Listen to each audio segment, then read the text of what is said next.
Rioters currently destroying your cities don't care about the Civil War. They don't know when it took place. They don't care about racism. They don't care about George Floyd. What they hate is very clear. They hate your country. They hate its past, its people, its culture, everything about it. They want it destroyed, and they want to put themselves in charge of it. Last night in Madison, Wisconsin, rioters went on a rampage in the state capitol. The spark for the riot was the arrest of a young man who entered a restaurant and began berating people and threatening them.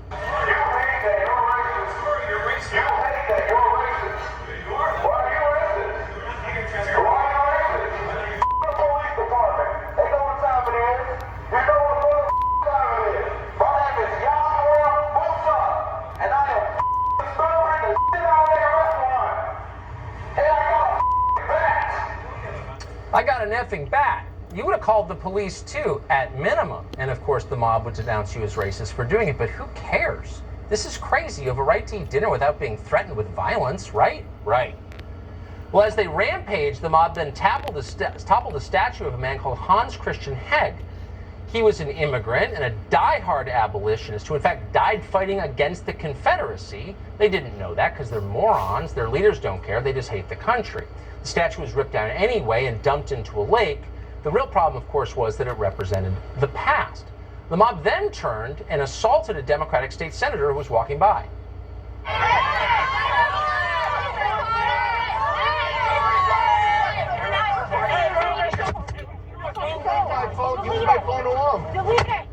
Oh, they went too far. They assaulted a Democrat. Oh, that's not allowed. These are our militias. What are you doing, guys? Pull it back. Wisconsin's governor has vowed to punish the people behind that assault. Finally.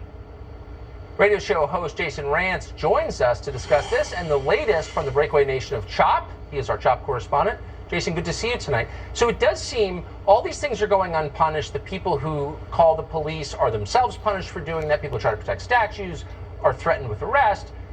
But here you have a mob accidentally beats up a Democrat. And by the way, I couldn't be more against that, to be totally clear. But that's the bridge too far?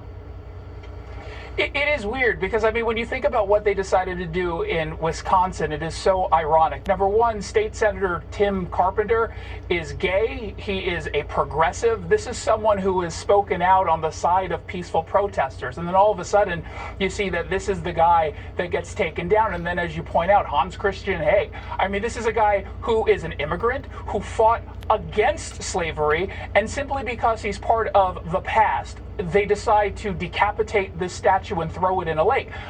What is especially alarming is when you talk to some of the folks who are behind some of this activism. Number one, they either say it's old, it doesn't represent progress, we're going to take it down, or they simply don't know. They just view all of these statues without any kind of context. And so they just told, we're supposed to be angry at this stuff. That looks like a white dude in a statue. That clearly means white supremacy. Let's go ahead and take down the statue. It's absolutely absurd. At this point, I don't care who the statue's of. It's the statue of Marion Barry in Washington, D.C., a terrible mayor. I would defend it because it's not up to a bunch of morons from Antifa what our public art looks like and what our monuments are. That's the voters' decision. I don't care who the guy was. Like, this is insanity. So what's happening in CHOP? 100%. Yeah. So when it comes to CHOP, we're now at a point where we believe to see a slowdown of the activism. There is a smaller group that's still there. They're choosing to hang out and still try to keep this East Precinct, this police station, under their control. At the same time, we're now hearing a separate group that's sort of within CHOP that wants to go down and potentially take over the Space Needle. So we may be having a conversation in the next coming days of those same groups trying to take over a tourist destination for Seattle that, to be fair, right now no one is actually using because of the coronavirus. I mean, we just had a weekend full of violence, 4 people shot, 1 person dead, including, by the way, not only a 19-year-old who was murdered, but a 17-year-old who shot in the arm, and no one seems to want to talk to detectives about what's going on. And ask yourself why that is. Are these the peaceful protesters that people are pretending aren't actually violent? Or is there maybe, just maybe, progressives, a part of this movement that we should not be backing. There seems to be this move to pretend that everyone who's out there is perfectly peaceful because they don't want the peaceful protesters to be defined by the chaos and the instigators. You're not doing yourself any favor. I'm in favor of all of the peaceful protesters. I'm okay with it. I may disagree with what they're saying, but peacefully protesting, that is your right. What's going on, whether it's in Wisconsin or here in Washington State, is just one step too far, or 10 steps too far. Yeah, well, they're not for peaceful protest. Really quickly, I don't know how many of our viewers have been to Seattle. It's one of the prettiest cities in the world, and a lot of normal, nice people live there. Are they leaving? There are a lot of people who have decided not just to leave Seattle. In some cases, they're leaving the state of Washington. They look to Idaho and they say, okay, that's a place that's family friendly, it's clean, it's sane. Let's maybe go there and raise our family. Yeah. We're also hearing from businesses that are talking about leaving as well. God, it's all so sad. Jason Rance, great to see you. Thank you. As we noted before, in rising frustration and total bewilderment, Republicans on Capitol Hill have remained silent as mobs roam the country, desecrating our monuments and destroying our history. Finally, that seems to be changing a little bit. Congressman Jim Banks of Indiana is writing a bill to protect monuments to our founders.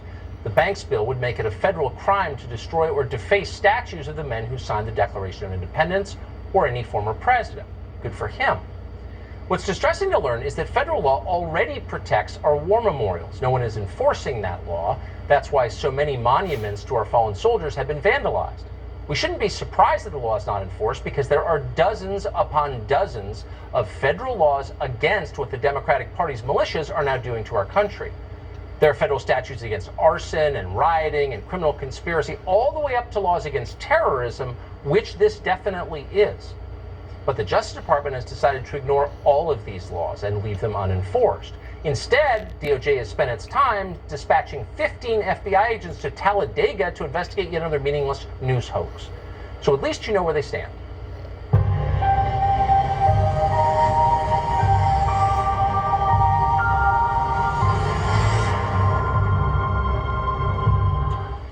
Well, this may be the strangest year in the lifetime of anyone still breathing, 2020.